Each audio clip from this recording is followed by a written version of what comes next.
We're going to be covering growing up in CoDA today, starting with chapter 2 on page 66, and this is behavioral and thinking addictions.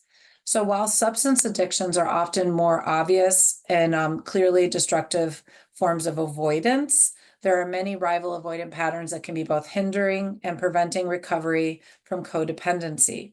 So once again, as I stated before I started recording, the book talks about growing up in CoDA about substance addictions, which are obvious because it's something tangible that we are addicted to.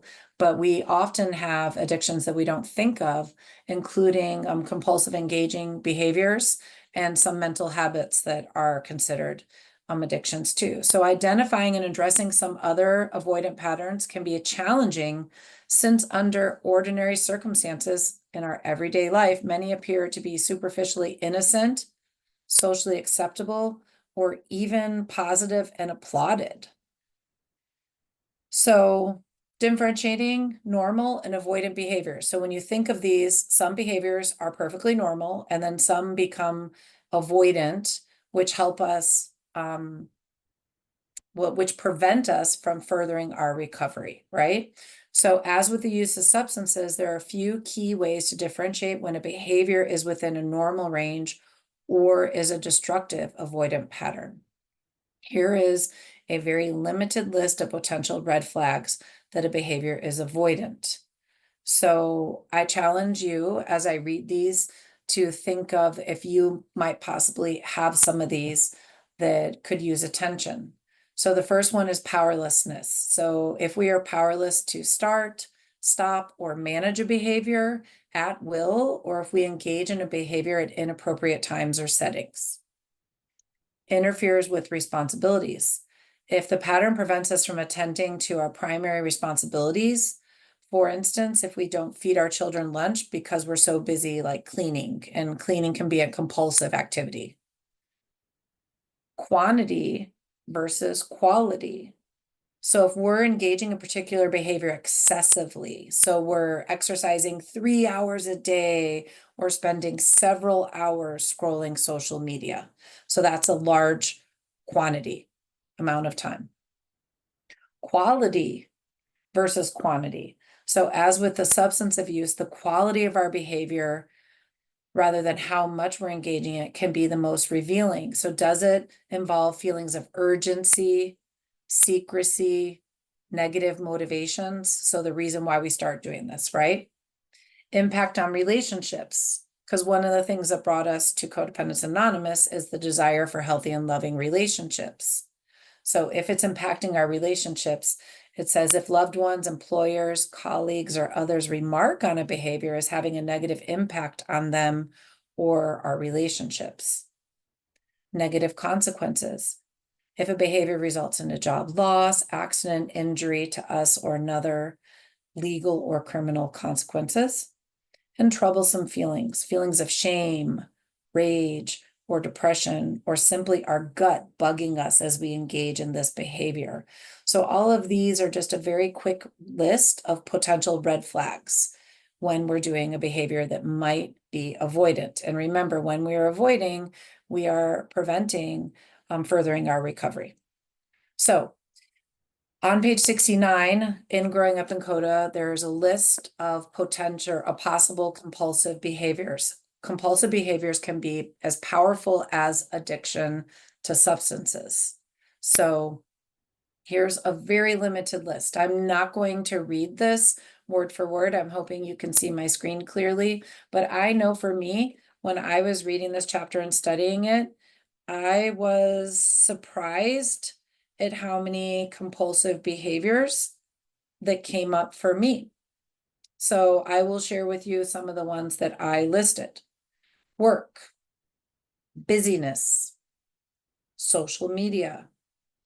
I don't play like video games, but I play phone games. Reading, this one felt a little bad, but romance fantasy. So like reading romance is what I grouped that in, right? So as an escape. And I put volunteering, which I think is one of the second to last ones. And then sometimes even overeating. So when I was doing this, it was very eye-opening to me to be like, oh, do I do those things as an avoidance?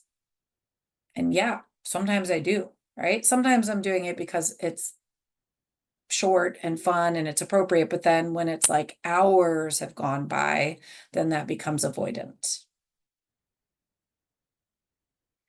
So on page 71, they talk about mental coping behaviors. So some of us also develop mental habits to occupy our minds to avoid reality. So again, such habits, they can become addictive and inhibit our ability to function normally.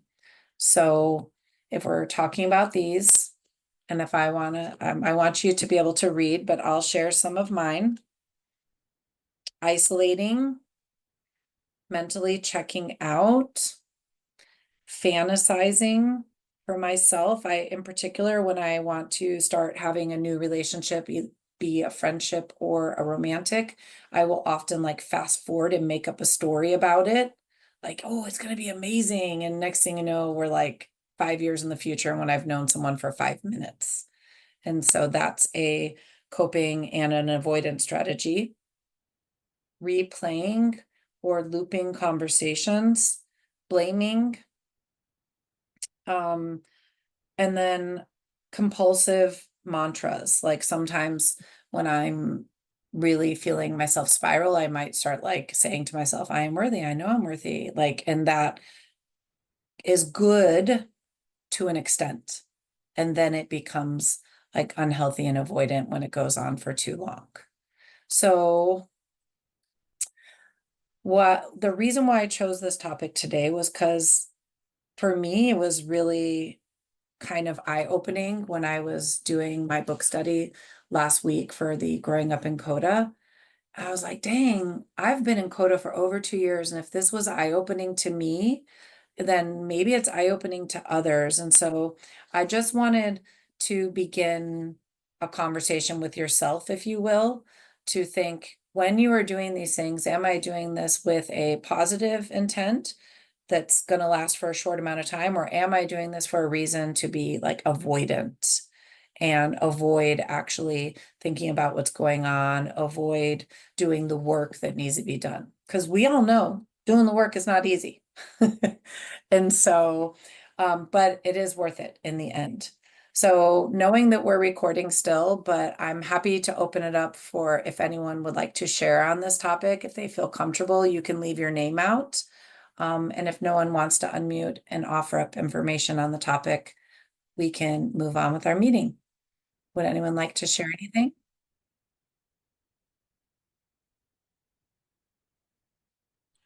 Yeah, I'll share. Thank you. My name's David. I'm recovering from codependence, which entails many of process addictions.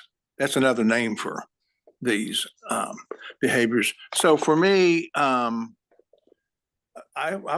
went to Sex and Love Addicts Anonymous for many years because I would either get in relationship after relationship. I needed to quote unquote be in love. I needed that high, but I was also, you know, doing, sleeping around a whole lot. I'd be with someone one night, meet them the first night, be with them, and that would be it. And, I did a lot of that. And that's just on that uh, part, that kind of addictive activity. But then I also realized I was a control freak. I used to think about starting two other 12-step programs, Control Addicts Anonymous, and the other one would have been Perfectionist Anonymous, because that type of thinking that, I got to be right, can't be wrong, that perfectionism, it is, and I know a lot of people have had difficulty with the perfectionism and also the control stuff, because I would either avoid, but mostly I was trying to control things in one way or another. And I personally think pretty much every kind of addictive activity is an attempt to control something. And for me, so I wouldn't feel the shame, or so I wouldn't feel afraid. It just took a long time to dig deep enough to understand what the motives were. And so that's it's not just making another person my higher power. It was also me trying to be other people's higher power. And my codependency is extremes, from this side, oh, I love you, to like, no, I'm the back walking away. So, baby, please don't leave me, to, no, you're going to have to beg me, and that kind of stuff. And so, you know, the program really is about learning to have a relationship with my higher power, myself, and then others. And fortunately, this program works because I made a decision to work it. And for those that don't know me, I've been married for 28 plus years now. And so the program works if I work it. And I choose to continue to do my best because I'm human and I still mess up. And I was in my meeting Friday night, I was saying, I'm the step 10 kid. So anyway, but that's my share for right now. Thanks. Good. And it's a good topic. Thank you. I like that Sept 10 kid. We have another minute or two before we get to our open share. Would anyone else like to unmute on this topic and chime in?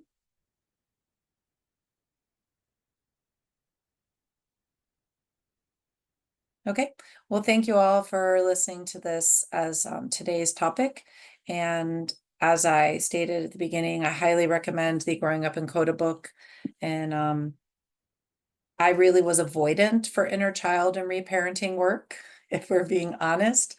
But I find the book to be very, you can take it as slow or as fast as you want it. And you can go as surface or as deep as you want it. So it really just offers a lot of variety and options.